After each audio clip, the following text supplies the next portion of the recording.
महायुतीच्या मंत्र्यांमध्ये जनता दरबार घेण्याची स्पर्धा लागल्याचं पाहायला मिळतंय। गणेश नाईकांनी उपमुख्यमंत्री एकनाथ शिंदेंच्या बालेकिल्ल्यात जनता दरबार घेतला होता। त्यानंतर आता पुन्हा 24 तारखेला गणेश नाईक हे ठाण्यात जनता दरबार घेणार आहे। तर आपण सुद्धा नवी मुंबईत जनता दरबार घेणार असल्याचं उद्योग मंत्री आणि शिवसेना नेते उदय सामंत यांनी सांगितलंय। त्यामुळे महायुतीच्या मंत्र्यांमध्येच जनता दरबार घेण्याची स्पर्धा लागली आहे।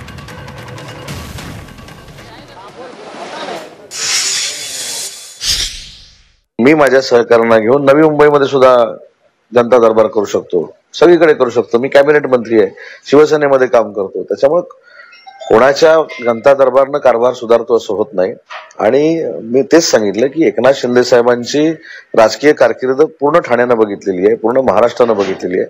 त्याच्यामुळे मला असं वाटत नाही की त्यांनी हे आमच्या बाबतीत बोललेलं आहे।